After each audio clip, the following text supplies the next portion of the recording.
Kush's movie review. Welcome to a special episode of Kush's Movie Review, YouTube exclusive as Kush reviews one by one each of the nominations for the Oscars Best Picture 2024. In this episode, we are what? Never mind. No, keep going, dude. Is it not 2024? It is 2024. Yes, sir. It wasn't you. I was laughing okay. at something stupid I did. Excuse me. Okay. I thought I'd flubbed up already. Anyway, in this episode, we are talking about Maestro, a documentary about former WCW wrestler Robert Kellum, aka the Maestro, on his magnificent rise from mediocrity to slightly less mediocrity. And what a career that man had. Kush, tell us about this amazing documentary. You made me choke there. That would have been a better movie. We're talking Maestro. It is a Netflix exclusive. It did its time in the theater. And then it did the bare minimum required to get nominated for the Academy Award. Why this is in the Best Picture list, I do not know. This should not be on the list here. This movie is some bullshit. All right. It's a hard R. I won't even say it's a hard R, but it is rated R. It's 2 hours and 9 minutes. You can now find it streaming for free with your Netflix subscription. It is directed by our good guy Bradley Cooper in his sophomore attempt at directing.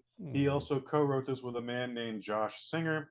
It stars the aforementioned Bradley Cooper and Carey Mulligan and a bunch of other people I do not recognize. Nominated for 7 Academy Awards, including Best Picture, Best Lead, Actor and Actress, Best Screenplay, and then Best Cinematography, and then there's like a Makeup Award in there also. Dude, this thing is a slog. And it's an uninteresting slog. To be fair, the point of a movie is to make you elicit an emotion. And about halfway through the movie, I was just angry. So if that was the purpose of the movie, then I guess I'm going to give it a point just for that. But the rest of this movie is just dumb. And dumb is not a good critique. I'll tell you why I said that. Do you remember my review for the Whitney Houston biography? Yes. Okay. Well, just for those who don't remember, my main critique about the Whitney Houston biography, as is with this movie Maestro, Bradley Cooper's Maestro, is things just happen. There's never a challenge. There's never an obstacle. That things just happen. We start our movie with Bradley Cooper gets a phone call. They go, "Hey kid, you want to be a conductor?" And he goes, "Boy, do I!" And then he smacks the ass of the naked guy in bed with him. And he goes, "Guess what, naked guy? I'm going to be a conductor." And then the movie starts from there, and the pace just does not let up. This happens, then this happens, then this happens. Again, there's no obstacle. There's no showing the struggle to be. Does he have a competitor? Is there someone who's number 2 that's vying for number 1? None of this is a thing in the movie here.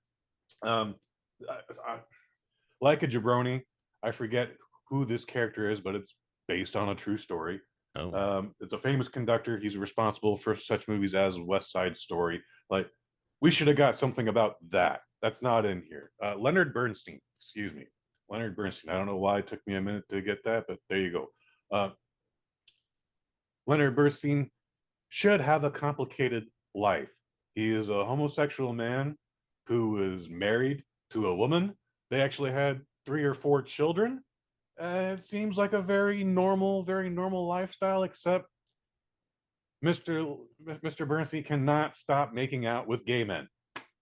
He's not having an affair with women. Tends to ruin marriages. I don't know what his deal is. The wife is aware of it. She's comfortable, but it's that situation of just don't embarrass me. Well, however, they're throwing parties in the penthouse, and he's taking dudes off into the hallway, in the front hallway, and just swap and spit with them. And she's just like, "What are you doing, dude?" And Kush over here is like, "What are you doing, dude?" But there's no struggle about that. Like, I think the biggest conflict is his daughter comes home from college after the first year, and she's a little upset. Well, she's heard some rumors about her daddy.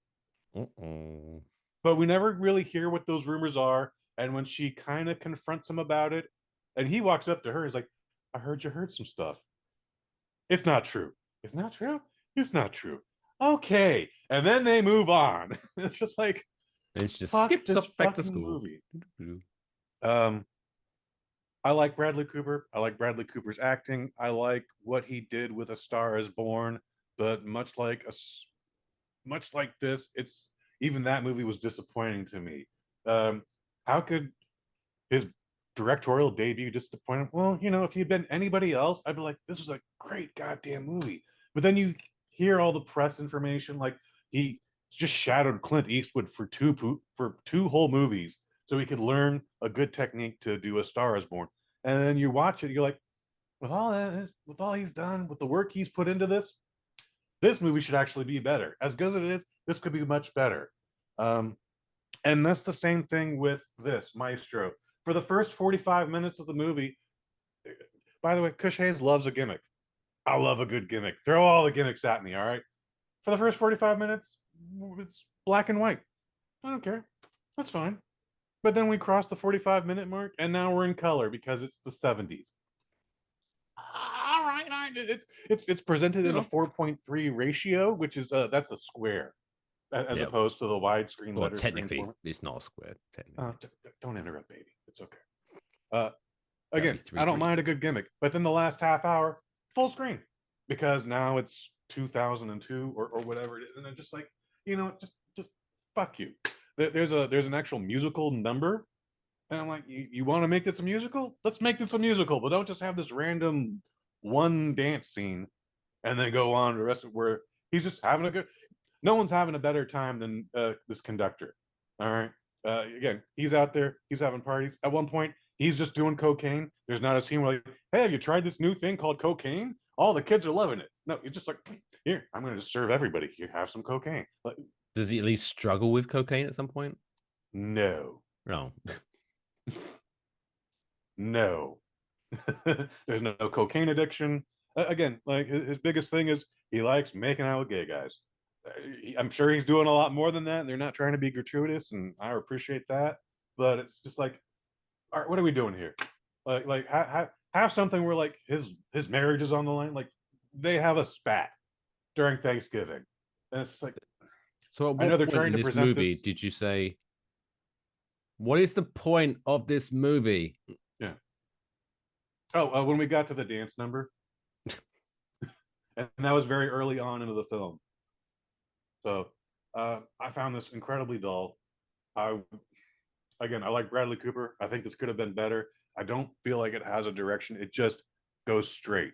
I guess that's a direction, but there should there should be some uphill battle. There should Yeah. be talk in the press of this man being gay. He should have the struggle like, I love my wife, but I love making out with gay guys too. Like there should be something like there should be some internal conflict, and there's nothing. It's not no. This guy, no one had If a there's better time no than this guy. tragedy or plot twist or whatever, There's a just tragedy, but even then, like make a it's documentary. You don't. It doesn't need to be a movie. what is supposed to be tragic towards the end of the movie. Again, that happened, and we everybody get in the station wagon, and we're heading west. So that I don't want to spoil, but I don't know how this made it on the best picture list. Uh, 1 out of 5. I Ooh. hated this movie. This is the worst of the 6 or 7 best pictures I've seen now. This was the worst one. I still have like 3 or 4 more to go. Yeah. So this is not. This is definitely not winning. I would definitely not recommend you wasting 2 hours and 9 minutes of your time with a free Netflix account. Well, unfortunately, it's not free now. They've clamped down their password sharing. I have to chip in a couple of dollars at least now. Mhm. Damn you, ba-boom. But no, yeah, I definitely won't be watching this one. I'll be just. I'm sure he has an interesting life in terms of. I'll probably happily sit down if they made a documentary about it, like I said. But yeah, like stories. If you're gonna make a life story into a movie, there has to be twists and turns for it to be a movie, like a fun movie to watch. Show me how difficult it was to make West Side Story. And then once you got it on the piece of paper, what Hollywood was doing to try and make that worse. Like, like show me how. Anyway, the movie's dumb. So there you go. Oh, you was right at the beginning. They should have just made a movie about Robert Kellum's life. To be fair, I'm sure that'd be more fun. The Maestro. Apparently, he's still wrestling now. Oh, okay. Yeah, good for him. But just as the Stro now, I guess for copyright reasons. Stro's a cooler name. The Stro. Mm-hmm. Probably a beer endorsement in there somewhere in the Midwest. Yeah.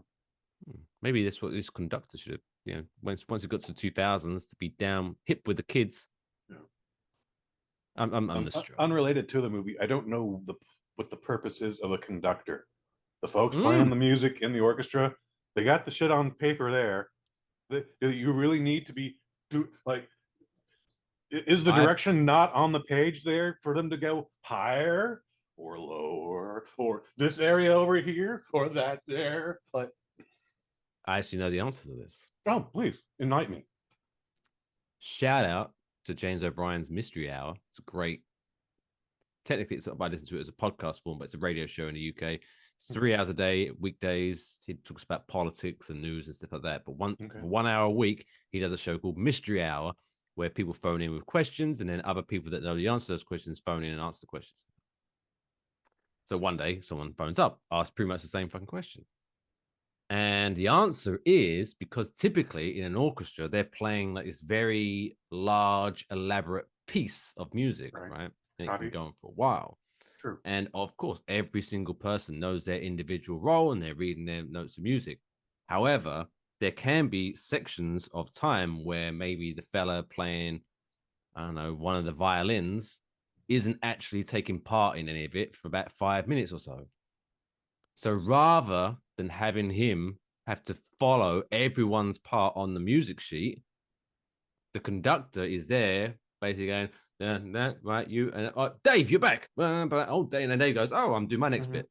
So they have their sheets. So once they finish their bit, right, I'm going to sit here now and wait for the conductor guy to point at me again. Oh, it's my next bit. So they all know every single music, every single instrument's note is on that page.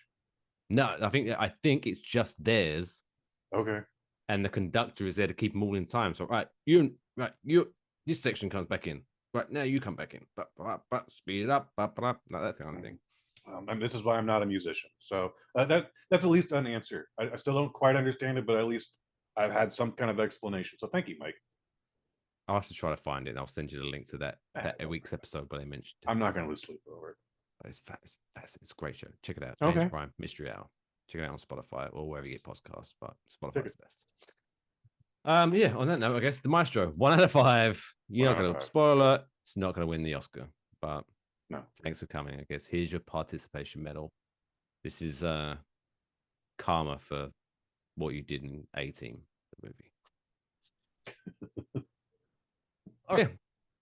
Thanks for checking this bonus episode out. If you are watching this, if you're a first-time viewer, because for some reason you are glutton for punishment and you sat through the Maestro and thought, oh my God, this was terrible. I need to find out if other people think this is terrible. Thankfully, we do. And this is the first time watching us. Hit the subscribe button, hit the like button. Hey, check out the main episodes every Wednesday. Waffle Box, new episodes coming out with weekly movie reviews from Mr. Cushford Hayes. But until next time, take care of yourselves and each other. That's all, folks. Play me off, Johnny.